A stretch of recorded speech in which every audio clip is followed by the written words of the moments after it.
આજનો આપણે જે અંગ્રેજીના ટોપિક છે મુખ્ય કે અંગ્રેજી કયા કયા ટોપિક સાથે જોડાયેલું છે, કયા કયા ટોપિક જે કવર કરવાથી આપણને અંગ્રેજીનું જે બેઝિક વસ્તુ છે જેને આપણે સમજી શકીએ, કોઈ પણ એક્ઝામની અંદર ન્યાય આપી શકીએ અને આપણે સારી રીતે પરફોર્મ કરી શકીએ.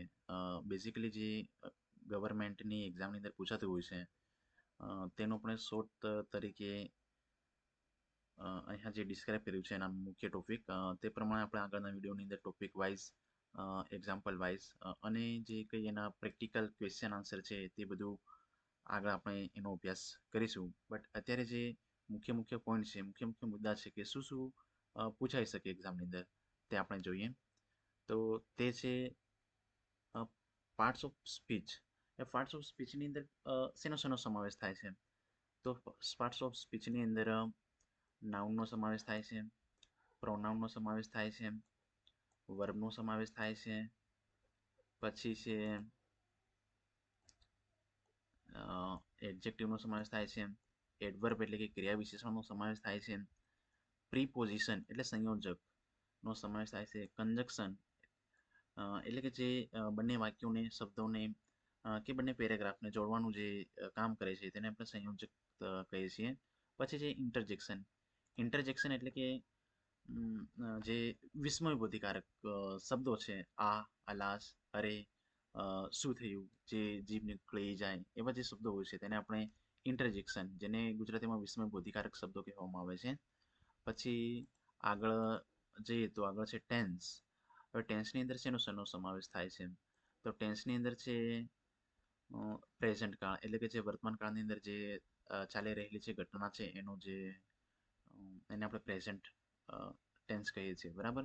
પ્રેઝન્ટ ટેન્સની અંદર પણ 3 પ્રકાર પડે છે કે present tense, present continuous tense, present perfect tense.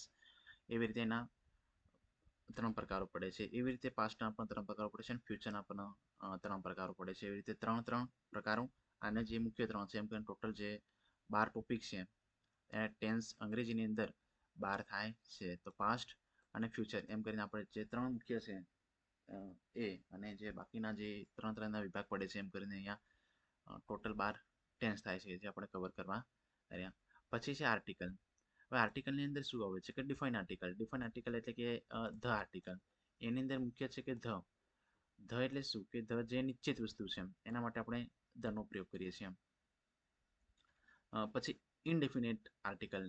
Indefinite article એટલે કે એવા આર્ટિકલ કે જે નિશ્ચિત ના હોય, અનિશ્ચિત હોય. દાખલા તરીકે એ અને એન આ માત્ર 3 જ આર્ટિકલ ગુજરાતી ગ્રામર, અંગ્રેજી ગ્રામરની અંદર 3 આર્ટિકલ આવેલા છે. પછી છે આગળ જઈએ તો આગળ છે સેન્ટેન્સ.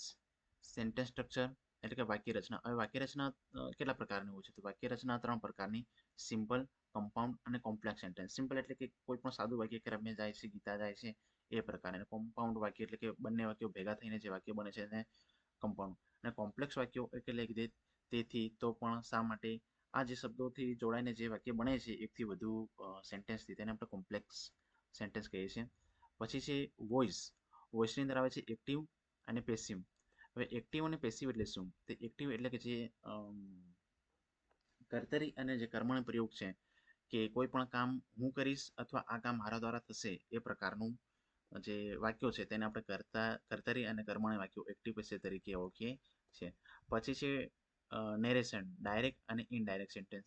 એટલે કે ડાયરેક્ટ એટલે કોઈ પણ વસ્તુ જે આપણે સીધા જ કહી દેવી, એને આપણે ડાયરેક્ટ એટલે કે સીધી રીતે કહેવું એવું થાય છે. અને ઇનડાયરેક્ટ એટલે કે કોઈ પણ ઘટના ઇનડાયરેક્ટલી કહેવાય છે. ઇનડાયરેક્ટલી કઈ રીતે? કે મને પેલા દ્વારા કોઈ વસ્તુ કહેવામાં આવી હતી અથવા તે વ્યક્તિ તારા વિશે આવું કહેતો હતો અથવા તે આમ કહે છે કે એ રીતે આપણે જે કઈ ઘટના કહીએ છીએ તેને આપણે ઇનડાયરેક્ટ સ્પીચ કહેવામાં આવે છે.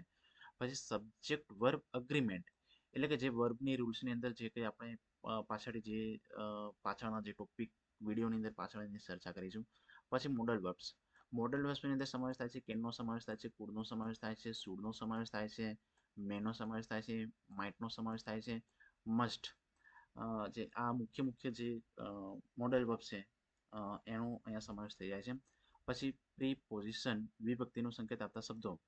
પ્રીપોઝિશન જે આપણે ઉપર દર્શાવ્યા પ્રમાણે જ પ્રિપોઝિશન છે ઓન થઈ ગયું, બિસાઇડ થઈ ગયું, બિટવીન થઈ ગયું, ઓન અબવ થઈ ગયું, અહેડ થઈ ગયું, ઇન્ટુ થઈ ગયું. આવા જે શબ્દો છે એને પ્રિપોઝિશન કહીએ છીએ. પછી કંજક્શન એટલે કે એ બી જોડક શબ્દો કહેવાય છે. કંજક્શન, એન્ડ, ઓર, ઓલ ધો, ઓલ બીટ, આવા જે શબ્દો છે એને આપણે કંજક્શન કહેવામાં આવે છે. ત્યાર પછીનો જે ટોપિક છે ડિગ્રી ઓફ કમ્પેરિઝન. હવે ડિગ્રી એટલે શું? તો ડિગ્રીની અંદર કમ્પેરિઝન દર્શાવવામાં આવે. દાખલા તરીકે આ ક્લાસની અંદર હું સૌથી ઊંચો છું, બરાબર, અથવા પહેલા વ્યક્તિ કરતાં આ વ્યક્તિ સારો છે, અથવા હું ક્લાસની અંદર સૌથી વધુ ટોલેસ્ટ છે.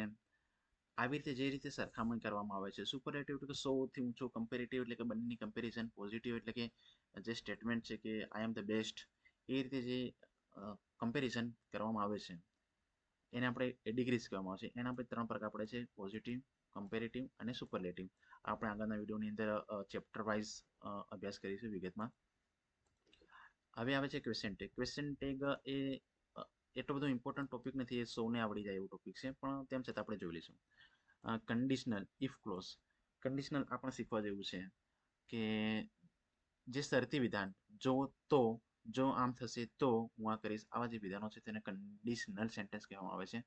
પછી જે પંક્ચ્યુએશન, આ પણ આપણે જે પેરેગ્રાફ લખતા હોય છે ત્યારે ખૂબ જ મહત્વપૂર્ણ છે. ક્વેશ્ચન માર્ક થઈ ગયા, ફૂલ સ્ટોપ થઈ ગયા, પીરિયડ થઈ ગયા, પછી કોટેશન માર્ક થઈ ગયા. આ બધા જ mark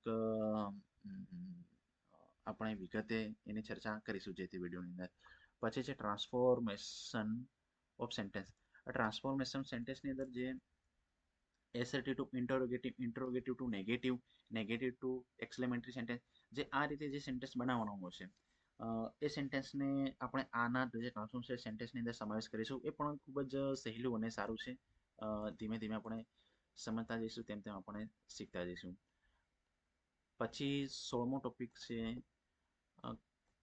common errors, spotting the errors. Common errors એટલે દાખલા તરીકે જે એરર્સ હોય છે, આઈ એમની જગ્યાએ આઈ ઇઝ મૂકી શકાય, ઈ મૂકી જાય તો તે એક એરર થઈ ગયું. પછી બહુવચનની જગ્યાએ આપણે સિંગલ ધે ઇઝ મૂકી શકાય. તો આ જે વાક્યોને આપણે કોમન એરર્સ જે ડિફાઇન કરવાનું હોય છે તે જેમ જેમ શીખશું, જેમ જેમ પ્રેક્ટિસ કરશું તેમ તેમ ફાવી જશે. પછી એન્ટોનિમસ અને સિનોનિમસ અને એન્ટોનિમસ, જેનો અર્થ થાય છે કે સમાનાર્થી અને વિરુદ્ધાર્થી શબ્દો.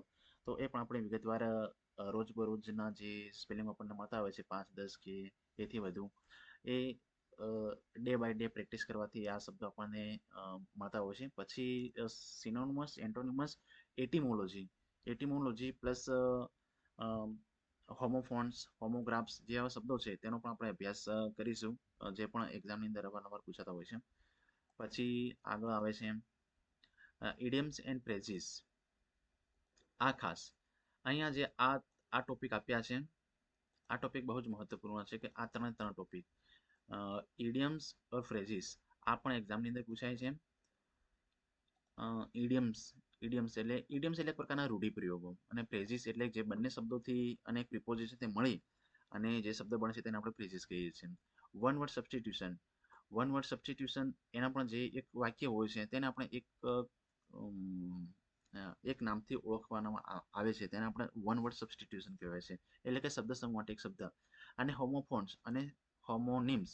હોમોફોન્સ એટલે એક જ સ્પેલિંગ અલગ અલગ હોઈ શકે છે પણ જેનો ઉચ્ચાર એક હોઈ શકે છે, જેને આપણે હોમોફોન્સ કહેવામાં આવે છે.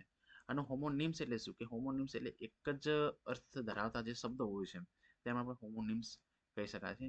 તો અત્યારે મોટું આપણે જે અત્યારે પોઈન્ટ્સ જે જોયા છે એ અહીં વિગતે આટલા જ દર્શાવવામાં આવ્યા છે. બાકીના જે ટોપિક હશે એ આપણે વિડીયોની અંદર વિગતવાર કવર કરી લઈશું. તો આજનું આપણે અહીં સમાપ્ત કરીએ. આભાર.